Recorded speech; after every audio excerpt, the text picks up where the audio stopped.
Hello dear students, हमारे question lecture series में एक क्वेश्चन टिफर 2020 का है। इस क्वेश्चन को जब एक दो बच्चे पूछने आए तो वो इसका आंसर साथ लेके आए, है ना, कि सर इसका आंसर 1 आएगा। एंड मैंने अप्रोच किया है कि एक ही फंक्शन ऐसा है जो इस कंडीशन को होल्ड करता है। मैंने पूछा कौन सा फंक्शन है, तो उन्होंने बाकायदा एक फंक्शन का नाम लिया, f x is equal to half 1/2। तो मैंने कहा कहाँ से अप्रोच किए, कैसे अप्रोच किए, तो कोई रिप्लाई नहीं था कि सर मैंने एक कांस्टेंट फंक्शन को कंसीडर किया, है ना, और कांस्टेंट फंक्शन को कंसीडर करने के बाद f x is equal to c consider किया और यहाँ प्लग करके 1/4 इक्वेट किया, तो सी की एक possibility I, that is 1/2। So there is one constant function which satisfy this condition only। समझ में आ गया कि क्या हो रहा है। फिर और भी बच्चे डिस्कस किए तो बाद में आके इसको अच्छा से सॉल्व किया उन्होंने, और बाद में आके क्वांटिटी का कॉन्सेप्ट भूल गए और किसी न किसी तरीके से फंक्शन के आइडेंटिकली जीरो, वो जो फंक्शन हम पढ़ते रहते हैं ना, नॉन नेगेटिव फंक्शन है और अगर कंटिन्यूअस है, इंटीग्रेशन अगर उसका जीरो आ रहा है तो function has to be zero, है ना, फंक्शन आइडेंटिकली जीरो। तो कॉन्टिन्यूटी को बिना लिए ही वो अप्रोच कर रहे हैं उसको। सो लुक द थिंग्स कि इस टाइप के जब क्वेश्चंस आते हैं ना एग्जाम हॉल में, तो हम कई बार बहुत जल्दी कर देते हैं, कई बार कॉन्सेप्ट गलत लग जाता है लेकिन आंसर तक पहुंच जाते हैं। ओवरऑल आंसर सही हो जाए, कई बार कॉन्सेप्ट गलत हो जाए, कई बार एग्जाम क्वालिफाई हो जाए, है ना। बट बहुत अच्छा क्वेश्चन है, कम टाइम में होने वाला क्वेश्चन था, छोटे से कॉन्सेप्ट को यूज किया है, बट इसे कैसे प्रोसीड करना था, क्या करना था, एग्जाम हॉल के अंदर जब होते हैं तो शायद कई बार थोड़ा मुश्किल हो जाता है।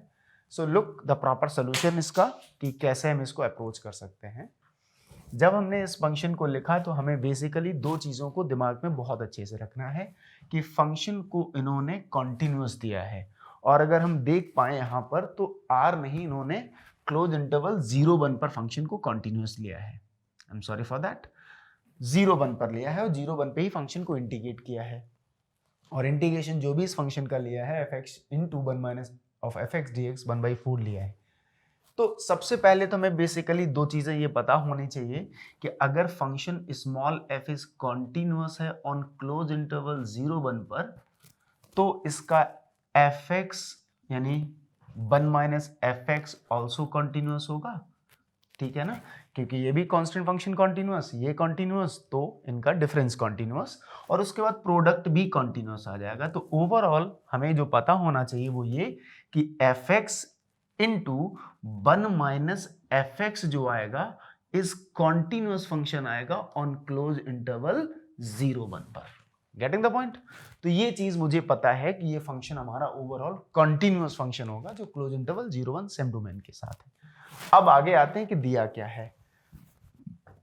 उन्होंने कहा कि जो फंक्शन है उसका integration f x into 1 minus f x into d x is equal to 1/4 आ रहा है।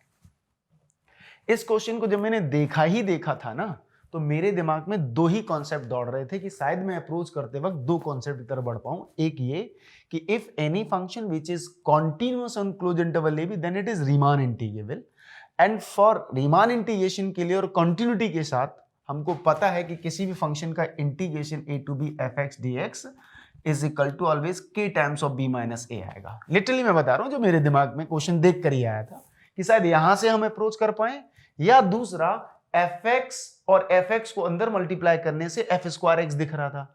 तो एक कॉन्सेप्ट और था, वो कॉन्सेप्ट ये है कि जो यूज हो गया यहां पर, कॉन्सेप्ट ये था कि if small f is continuous and non negative है, फंक्शन कैसा हो, कॉन्टिन्यूअस हो and non negative on close interval a b such that integration a to b fx dx is equal to 0, then function is identically 0।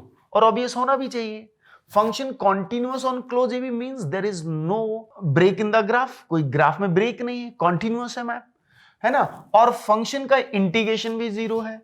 तो इसका मतलब है कि अगर मैं इस a से इस b पर अप्रोच करता और फंक्शन का ग्राफ अगर आइडेंटिकली 0 नहीं बनाया मैंने, अगर मैंने ए से बी के बीच के किसी भी पॉइंट सी पर ना इस फंक्शन की पॉजिटिव वैल्यू दे दी, नॉन नेगेटिव है तो वैल्यू या तो जीरो दो या पॉजिटिव दोगे। अगर मैंने सभी पॉइंट पर वैल्यू जीरो दे दी, देन नथिंग टू डिस्कस। अगर ए बी के बीच में या ए बी पर कहीं भी वैल्यू मैंने पॉजिटिव दे दी, तो ये आप भी जानते हो साइन कन्वेंशन कैसे पढ़ते हो कि सिर्फ वो एक पॉइंट पर साइन पॉजिटिव नहीं देगा, सी के इस नेबरहुड में वो सारी वैल्यू पॉजिटिव देगा। इसका मतलब ग्राफ कहीं ना कहीं थोड़ा पॉजिटिव रीजन ऊपर उठ के आया, और पॉजिटिव रीजन उठ के आया, इसका मतलब मिनिमम इतना रीजन तो उसने पॉजिटिवली कवर ही किया है ना। तो इसका मतलब फिर तो ए से बी के बीच में इसको भी इंटीग्रेट करना पड़ेगा, इस सी माइनस डेल्टा से सी प्लस डेल्टा को भी इंटीग्रेट करना पड़ेगा, और इस रीजन में वो अपना जो एरिया कवर किया है वो पॉजिटिव है। तो इसका मतलब integration a to b f x d x कितना आना चाहिए, मस्ट बी पॉजिटिव, जो कि पॉसिबल नहीं है। गिवन क्या है, इंटीग्रेशन जीरो, एरिया जीरो है। तो इट मींस अगर फंक्शन कॉन्टिन्यूअस है और फंक्शन नॉन नेगेटिव है और उसका इंटीग्रेशन, इट मींस एरिया है ना, वो जीरो आ रहा है, area of the region bounded by the lines x is equal to a, x is equal to b and the graph of y is equal to fx, then function must be identically zero. We know this. तो हमें दो ही concept दिमाग में आए थे, तो ये वाला कॉन्सेप्ट उसमें यूज हो गया, उसको हम देख सकते हैं। देखो कैसे, तो जैसे ही हमने इसे मल्टीप्लाई किया तो ये मिला 0 से 1, और यहां पर हो गया ये f x minus f square x into d x is equal to 1/4। अब इसे हम होल स्क्वायर बना सकते थे, और कोई रास्ता नहीं था। चूंकि होल स्क्वायर में ये क्वांटिटी नेगेटिव नहीं होनी चाहिए, तो माइनस साइन कॉमन ले लेते हैं। तो माइनस साइन ओवरऑल कॉमन ले लिया 0 से 1, और inside the bracket we have f square x minus का एफ एक्स हो गया, and this d x is equal to 1/4 बाबू। सो दिस इज इंटीग्रेशन 0 से 1। अब हम इसमें जानते हैं, अब इतनी बार तो होल स्क्वायर बनाया है, एफ एक्स प्लस 1/4 ऐड करो, माइनस का 1/4 करिए, गेट द पॉइंट। और इस तरीके से dx plus is equal to 1/4। So this implies that is minus of integration 0 to 1, ये बन जाएगा इनसाइड द fx, और यहां से किसका बनेगा, that is minus of half का whole square, and this is minus का 1/4, and this is I think so yes this is minus 1/4।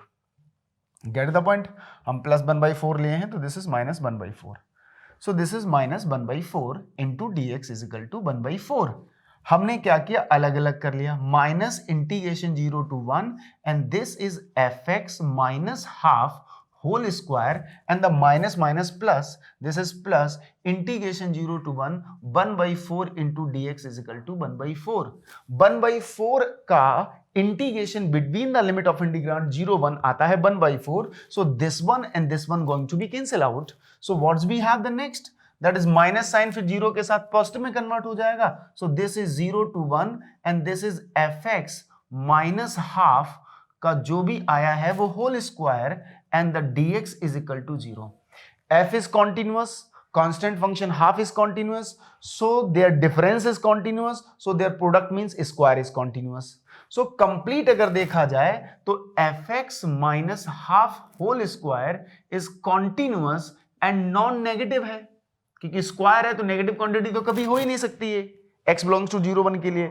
so this is continuous and non negative function, और integration कितना दे रहा है, लिमिट ऑफ इंटीग्रांड 0 1 के बीच में 0 दे रहा है। इसका मतलब function is identically 0। It means fx minus half का whole square is equal to 0 for every x belongs to 0 to 1। Get the point, it means इसको सॉल्व करोगे जब, so function fx is equal to आएगा half for every x belongs to 0 to 1. So it means there is only one constant function, that is half, which satisfying this condition. तो उसने कहा है कि consider the set of all the continuous function which satisfying this. It means there is only one function which satisfying this condition, and the function is constant function half.